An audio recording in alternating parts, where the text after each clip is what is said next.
Do you find yourself frequently exceeding your data limit? I'm Taylor Martin, this is Pocket Now, and this is how to avoid data overages on your phone.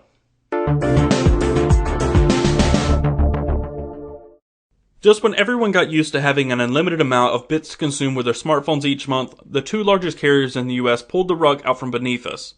Pressures on wireless networks around the world from a massive influx of data users over the last several years has forced the rapid expansion of 4G technology.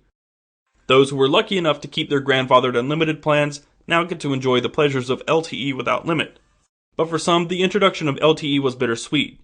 It came alongside dreadful tiered data plans, both with hard and soft caps. Those with soft caps can continue to use data once they've reached their monthly allowance, only at heavily throttled speeds. But those on a tiered or shared data plan with a hard cap face overage fees if they hit their limit before the month's end.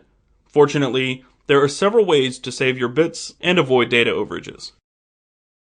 This may sound fairly self-explanatory, but the best method is to rely on Wi-Fi whenever it's available. Too often, I catch myself leaving Wi-Fi off when I'm at the coffee shop and streaming Spotify over wireless data for hours on end. When I realize, I end up kicking myself over the 500 megabytes of data I could have saved myself. Most Android phones, and the iPhone by default, will notify you when you're in range of an open network. So long as you have permission, connect and enjoy the free internet while it lasts.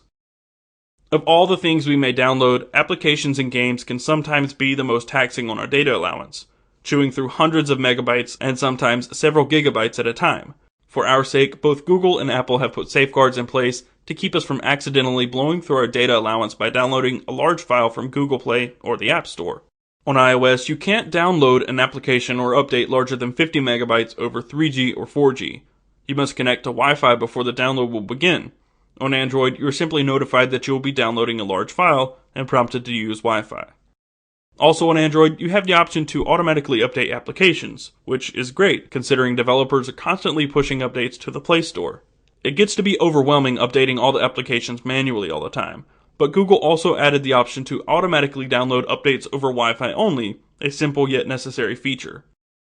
For any files you may have automatically uploading, such as pictures to PhotoStream, Google+, or Dropbox, make sure you select the option to only upload over Wi-Fi as well. This will save a ton of precious bits, especially if you're a notorious photo snapper.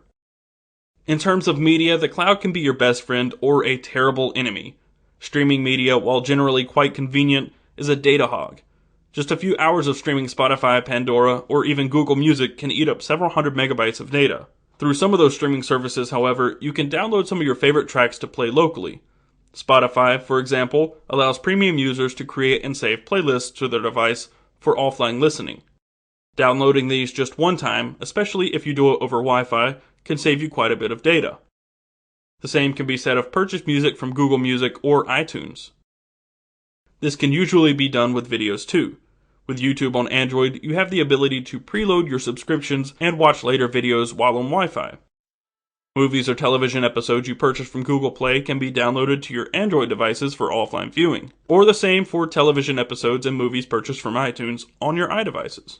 Podcasts, videos, and music can easily account for the majority of your data consumption, so any way you can curb your streaming consumption, the better.